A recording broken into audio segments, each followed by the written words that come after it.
6 o'clock of Monday, May 5th, 2025, select board meeting to order. We're here in the Dawn Hogan meeting and on Zoom.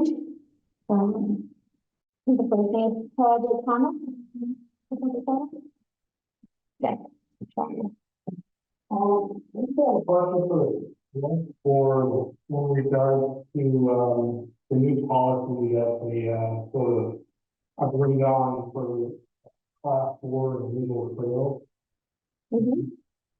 There was a portion of the definition that I was wondering if that's what the select board is going to agree on for a definition, and where did that definition come from? And that would be subsection B of the legal trail, where it says a new public right of way laid out as a trail by the select board for the purposes of providing access to abutting property or for recreational use. That was decided on from the committee. Well, statute says, I'm just gonna read quickly, I don't need to take up too much of the time. And the statute says, nothing in this section shall be deemed to independently authorize the condemnation of land for recreational purposes, or to affect the authority of select men, it says, to reasonably regulate the use of recreational trails. The reason why I'm asking you this question is, if you're going to keep this definition, that will give the select board absolute outright right to hijack people's private landowners' land for recreational use. But isn't this exactly like what happened when the trail at your house got thrown up? No, it is not. It is. It went through, it had a survey and la da da da da, and like essentially they laid out a new section of road. Wait, I'm gonna interrupt you for a minute. Okay. You got a conflict of interest here, so you can't speak to me. How's that? You were part of that litigation. I was not part of that Yes, litigation. you were part of the hearing. Oh, yeah, I came to the hearing and I don't, And you represented somebody in that case. You have a conflict of interest. that wasn't litigation, that was a select board meeting, Travis, and I don't work for that company anymore, so. I don't care if you work for a company or you were representing a company in that case. You were a conflict of Right, interest. but I wasn't part of the litigation. Yes, you were. That was a hearing that you were part of. That was a select board meeting. That was a regular select No, board that meeting. was a Yeah, hearing. no, it was a Okay. final It meeting. was a hearing. I know. Just as a reminder, we have public comment. This is a meeting of the board in the public. It is not necessarily for the public in that piece. So the trail decided on My question is, this would give the select board the authority to hijack private landowners' land for recreational use. Because the definition is incomplete. And the definition under statute says you cannot take somebody's land for recreational purposes. that. And the statute is changing. That is up in the state house. And S4 has not passed through the Senate as of yet. Travis, this is the policy. Okay. This is the meeting. This is what the trail committee decided on, which you were at the meeting. They never came up with any of this definition. They gave it to the select board 2 weeks ago. This was and that's discussed at the I last meeting. saw. It was never at the meeting of the class 4 road committee. It was given to the select board afterward, but it's here 2 weeks ago. That's why we bring it to the attention today. Okay, and we did approve this at our last meeting. Okay. So, Okay, so this is how you're going to move forward with this definition. So you can literally take people's land away for recreational use, is what you're saying. I don't think that is the select board's intention at this time. At this Anything time, like but that. future select boards, who knows? We can't speak for them or, on and on. And this policy could change in 2 years as well, so. Well, I'm just saying, it's very concerning that that's an incomplete definition under B, because right now you are superseding the state statute. Thank you for your time. Thank you. public comment? Yes, so I'm Lucy Wilson, I'm the public lawyer, people from Moretown Selectboard. And so we are doing this work, we're meeting to ask about the workhouse committee, because we try to get in touch with them. It's not only an amazing community event, but it also is a big part of the PTO's fundraising year. And we haven't gotten any indication that it's being planned or that the committee is active. And we just need clarification on if the committee is active. Are they planning more fest? So that we can adjust our plans accordingly. And I know that there are other community organizations that also really depend on more fest as an outreach opportunity. And we reached out twice to the previous committee that we had worked with, which was Lindsay, Michelle, and Stefan. Through, and we said, I reached out twice, we said, well, and we not heard, and I did come here to the town hall. Sorry, I come here to speak with Cheryl and Sasha, who were also kind of surprised that we were communicating yet about it being a committee for. I know Michelle is not on the committee anymore, I believe. Yeah, I've never seen my email. Yeah. I guess one of us could get back to you. I do, yeah, I think because it was Michelle Beard that got off the committee. Yeah. Yeah, so I think Michelle's no longer on the committee, so I could reach out. You said Stefan and who? Last year, also Lindsay Staples. Okay. And I did, Kate, the tax principal also has, come to meetings in the past, either, as representative from the school or PTO, if we are able to present. So she reached out to Lindsay, who also shared that, at the time, she didn't think it was going to happen, but we haven't had any confirmed communication about, is it definitely not happening, or does it need to fall into other folks' hands for planning? But Sherilyn did say they had it written in the budget. I don't know if that was just for fireworks or something, but there was money there for it. So, And we do understand that committee members may choose to leave or not, but we're just speaking to them transparency about the intention of the committee. Or recruitment efforts are needed for that effort, or just like what's happening essentially. Yeah, well, I think everybody here believes it's gonna happen. But yeah, I'll try to find Stefan. Circle back to you guys.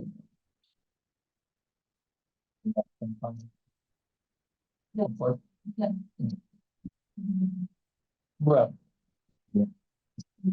Yeah.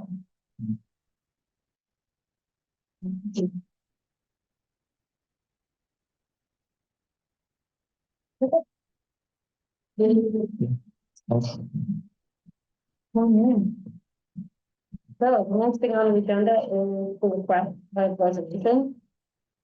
So that is clear. This was sent out, I think, to just about three state towns. For approval, boards looking at it. So it's, I think something we should probably make a decision on when we have the full board. yeah, I'm certainly willing to table it, but I mean, if it's. I personally feel that, local select boards really don't need to get involved in that kind of stuff, but that's just my personal opinion. I'm certainly willing to table it in case other board members feels differently than I do. Yeah, I know this came out, kind of feels like the same thing. Solution that we did, Mhm. so, but it did go out, I think, the end of last week, middle to end of last week, so. Since it was there, we figured we'd put it on, start talking about it. It's basically, it came from a Rutland City veteran who was just looking at changing some of the wording and just including all people for the Constitution. So it's out there.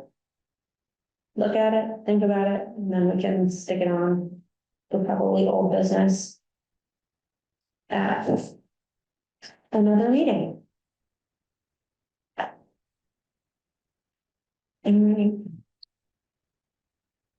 moving on. Reports and communications. Robin, Nothing from me, no. nothing. Hey, No, nothing, all right. I got stuff.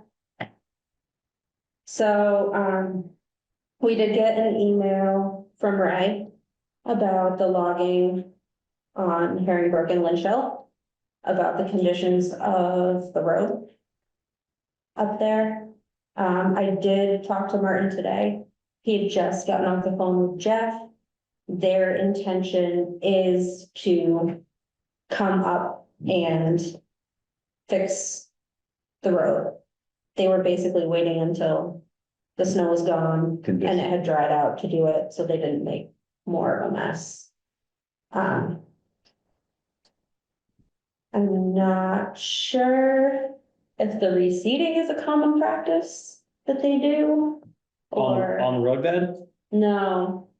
I think because it's kind of looked at some of the clearing that they had done up there. I think Ray was concerned about water. I mean, they'll have to close out, the infrastructures comply with AMPs, but, yeah, reseeding like a clear cut or a cleared area isn't part of that. It's just, it'll just naturally vegetate, so, I mean, their skid trails will have to water bar and smooth. Yeah. And the landing in the road, but yeah, cut areas. You know, They just let naturally grow back in. I know, I think Yeah. in the past, they had reseeded. Yeah.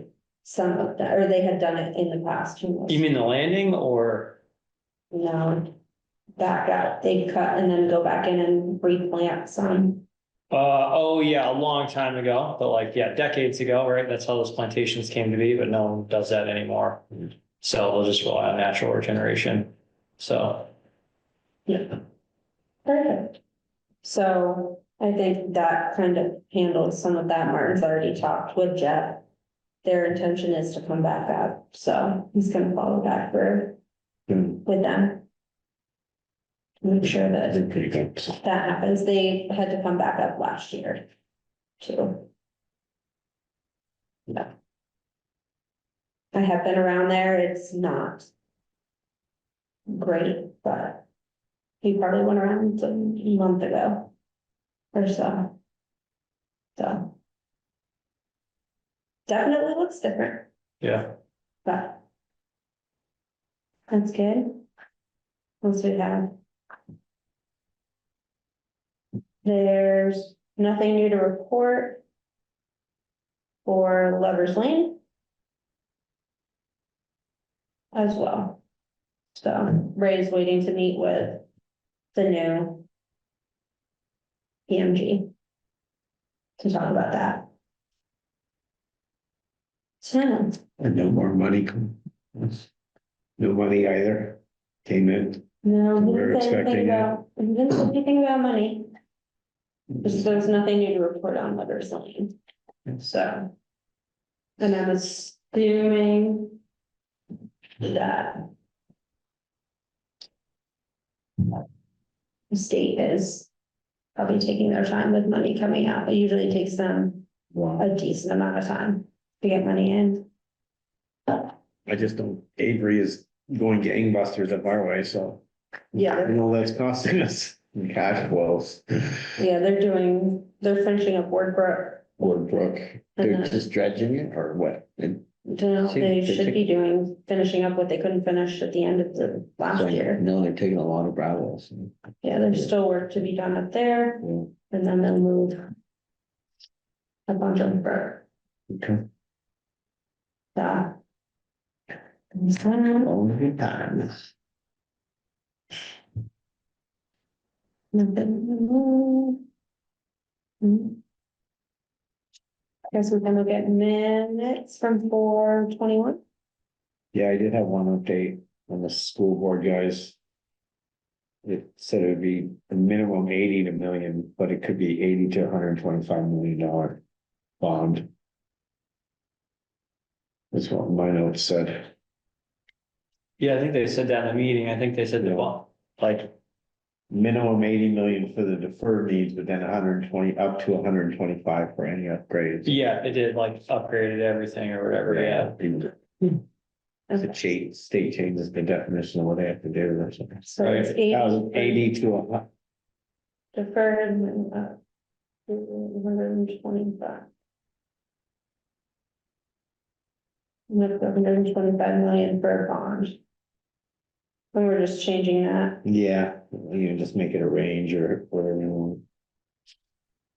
That was the only real change that I saw. We want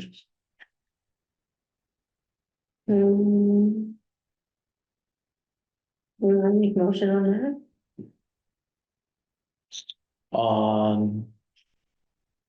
Make a motion, we approve the minutes from April 21st with the changes identified. Bond range. The school board unit. Second that. Any more discussion? All in favor, say aye. Aye. That.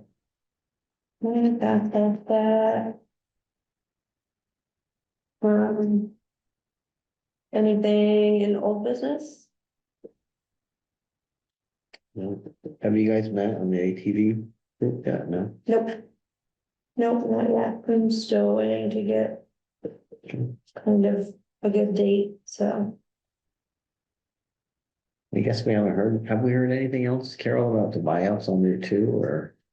It's all In the in works. process that they originally told us at least a month and a half or maybe even 2 months ago that it was gonna take a month to get the appraisals done. The appraisals still aren't done, so Yeah, all the paperwork's getting pulled together so that they can make an offer to each of the homeowners okay, to see if it really does finally go through. yeah, And then what, it's up to each, obviously homeowner It's based up on the to the offer homeowner individually to to accept or decide whether reject they'll it, yeah. accept that offer or Yeah. not. Is it just, yeah, is it just an offer with any sort of multipliers or? well, it's supposed to be a pre-flood appraisal. Pre-flood, It's a pre-flood pre-flood appraisal. Yeah, appraisal, and that's had it. to submit all kinds of information about any money that they received for flood damage between then and now, and make sure they spent it on the house. Gotcha. And then those folks were also there, the two GWP projects that were in the works, and they've both been kind of approved, but they have been approved. But we're working to see if that work gets done before the buyout stuff happens, and if the EWP project at the bottom of Cobb Hill, if we need to get support for people to pay their share of that, that'll go through. So everything's just kind of holding patterns. Good to get an update on, thank you. That's it for me, for business. They should probably make sure they have all their mortgage stuff and that's clear. Because if they don't put their mortgage, they won't buy it. That has not come up yet, We will. It will, and they won't take it. Because a lot of times mortgages will sell to different smaller companies and they can't find it. And you can't have proof that you have a clear mortgage. And because there's no proof that there's a clear mortgage, you don't have it if it's recorded. And then they can buy it. Yeah. All right. New business. Yeah, I emailed you, Callie, about Yeah. the town should probably start thinking about formulating a plan to deal with ash trees in the town right of ways.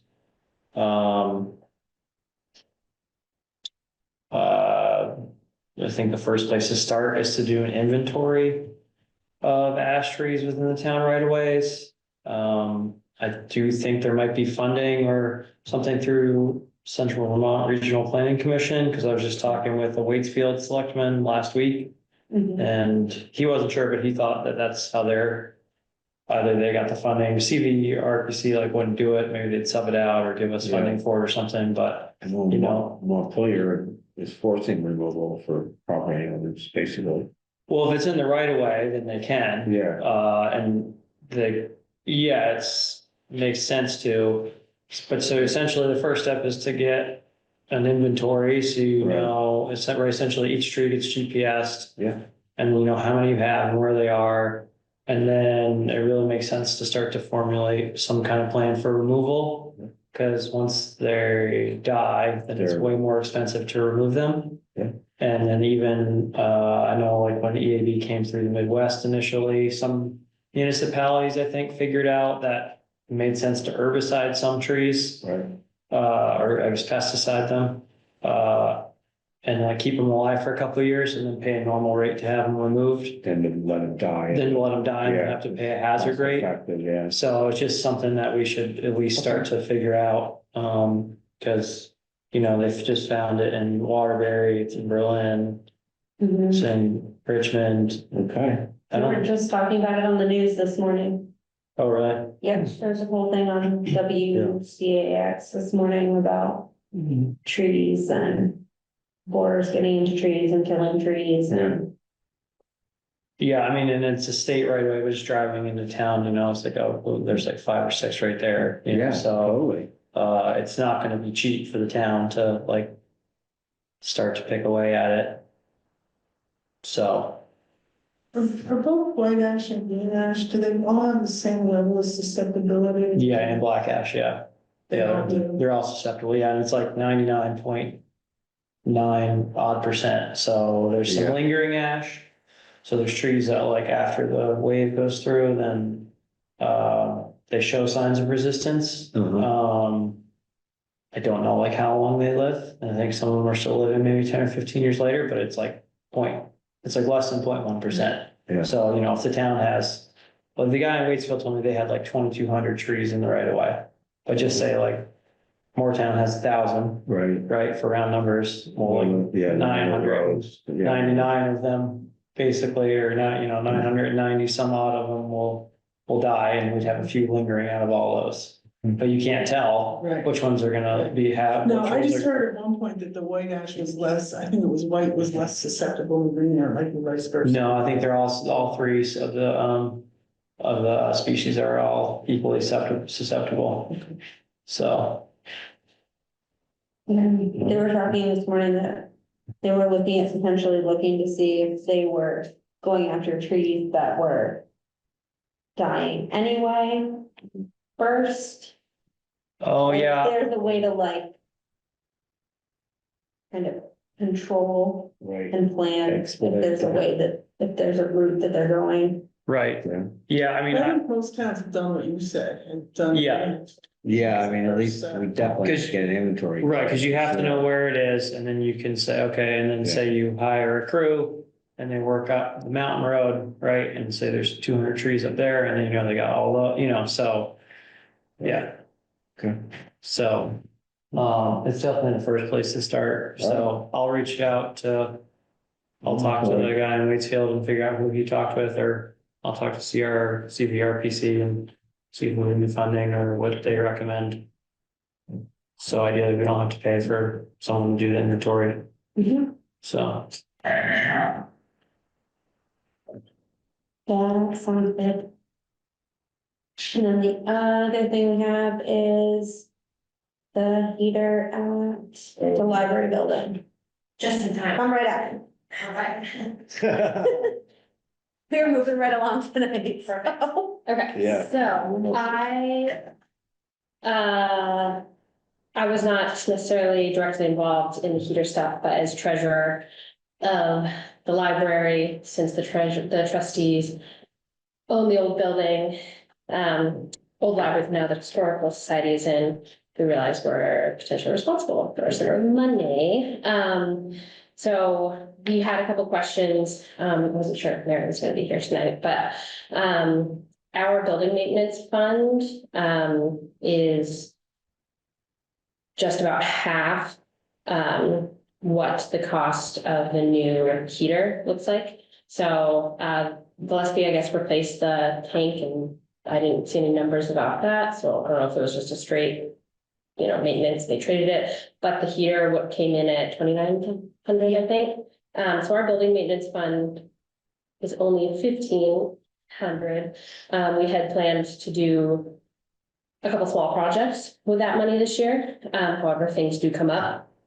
A couple options that Corey, the librarian, and I just kind of were spitballing, using some of the heating fuel expenses are that line items, money from that along with the building maintenance fund, and then maybe the historical society can come up potentially with the rest of the money needed. Yeah. So that's kind of where we're at, and then just. I'm not trying to get into it tonight, but just in general, this actually kind of helps to broach the subject of like what to do with ownership of the old library, since it is like kind of town building, kind of wishy-washy, and we've been talking about that. The trustees have been talking about that. We currently have like an MOU with the Historical Society about like what they're responsible for financially, what we cover. Be happy to like share that with you guys. It's actually up for like the annual review, so we'll be meeting with a couple members of the Historical Society soon, just to look at that to see how it's been working for them. And after that, I think the trustees will have a clear vision of how we want to kind of move forward potentially with that building, and we can bring it to you guys at another time. Okay. Sounds good. Yeah, is there potential for other funds being available to help with the heater? I feel like that should be possible. Yeah. We'll have to reach out. We'll have to Sure. wait for Tom to come back, but we Sure. have to have a discretionary fund that I believe, Okay, since this couple of ownership is kind of on. yeah, as soon as I saw this, I Seems like you realized, guys are really helping us out on that, so I bet we can, but I'm not promising it. no, that I completely understand, it's, But I will. money's gotta come from somewhere. Put a that doesn't come request from in, thin air. whatever, yeah. Yeah, okay, Yeah. great. So that's the idea, we're thinking with the heating, Yeah, we using just some of the heating, using some of the maintenance. yeah. We just kind of, I gave him the down and dirty. Okay. With the idea of building maintenance fund, potentially some heating fuel on money, asking the historical society, and then saying, is there money from the town, please? Right, so, and broach the subject at another meeting.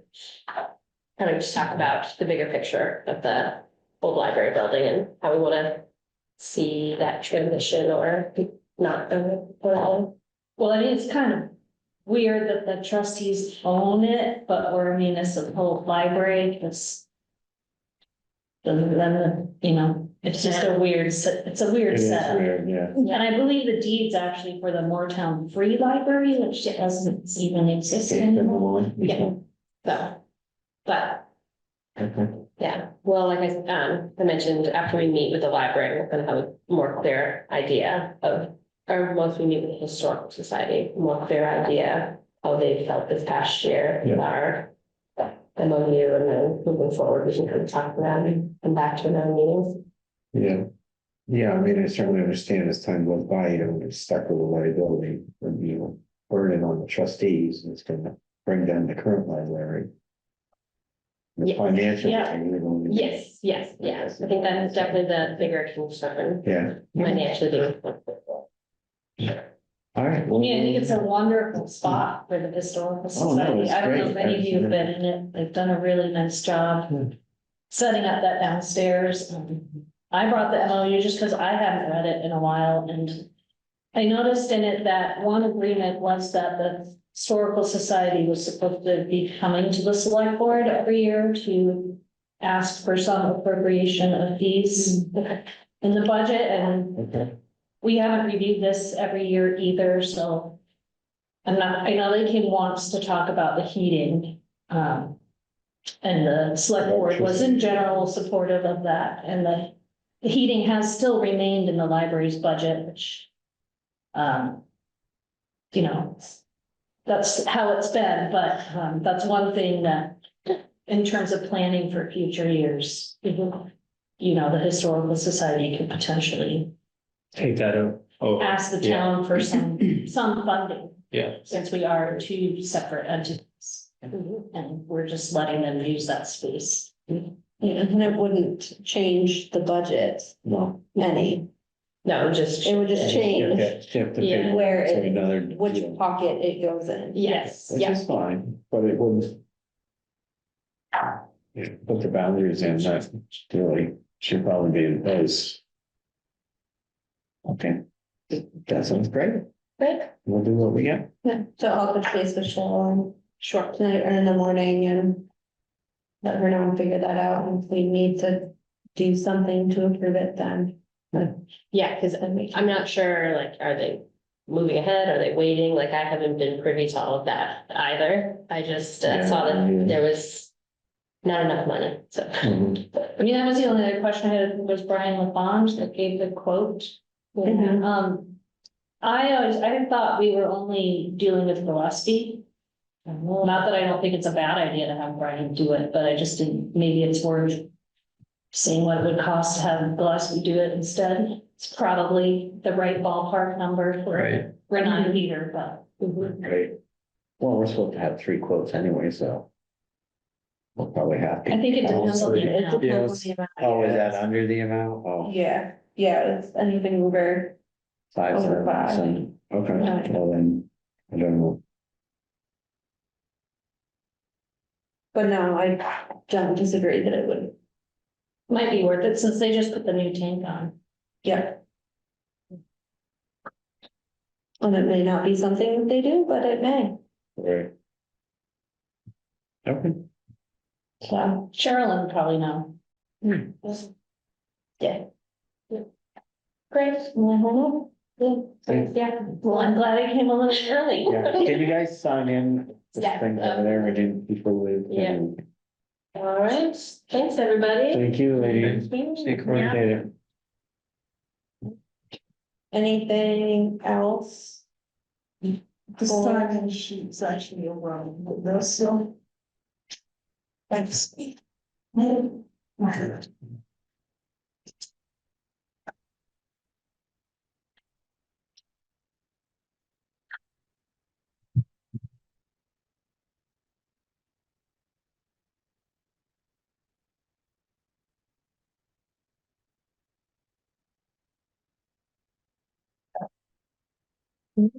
Nothing else for new business? Mhm. All right.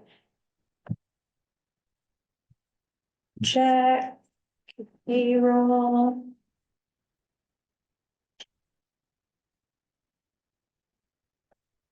Okay. Fleet permits.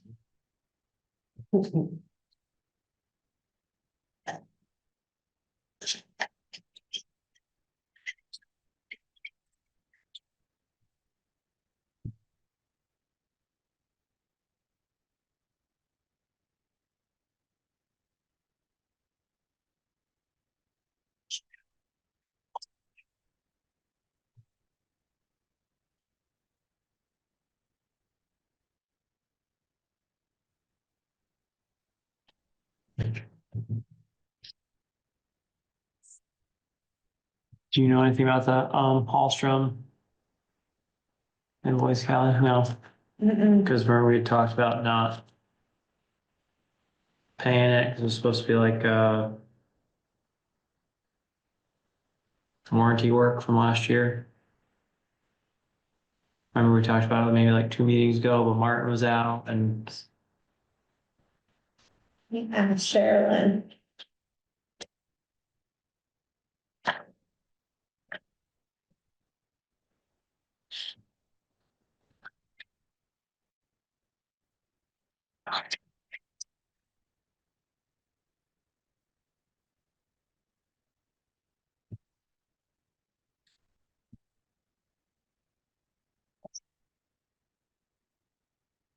no, I didn't think they were still done, but maybe they are, but.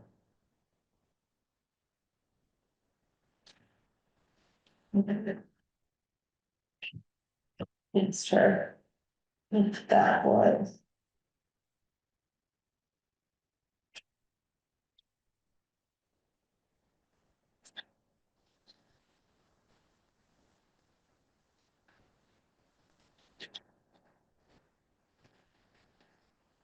Mm.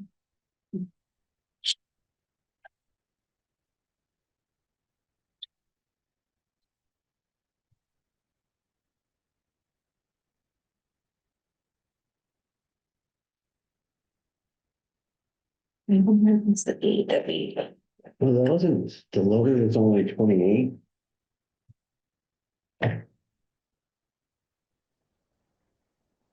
Okay, and these are Yeah, overweight permits and a grant what? permit for Sherilyn, they're overweight permits. Does anyone know what pet insurance is? Yep, the town has pet insurance, Oh. Oh,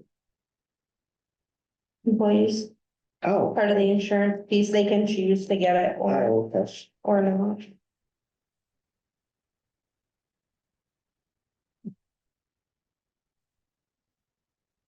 It's not fabulous, but only $23, so.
is that this one?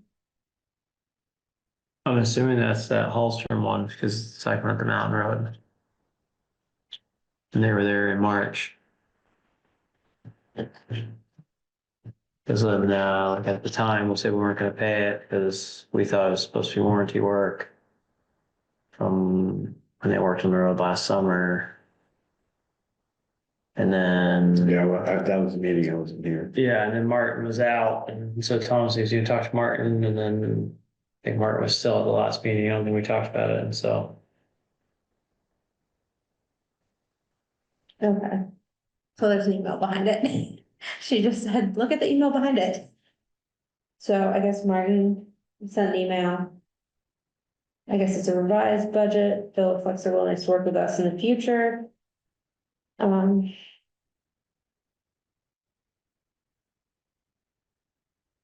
So basically, he's going to approve it and gonna check in with Bray to see if it can go to FEMA.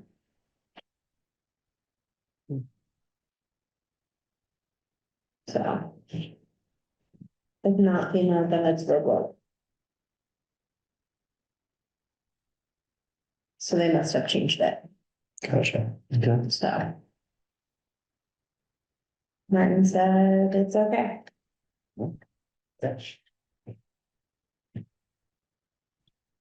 Now that you say that, though, I do remember that. Yeah.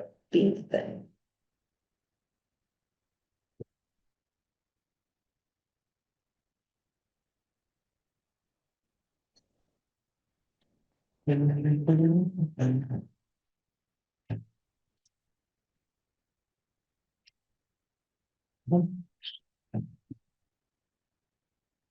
Mm. The minutes. Anything else? I No, don't think so. right? Motion to adjourn, Okay. all in favor? Okay. Aye. Aye. Okay.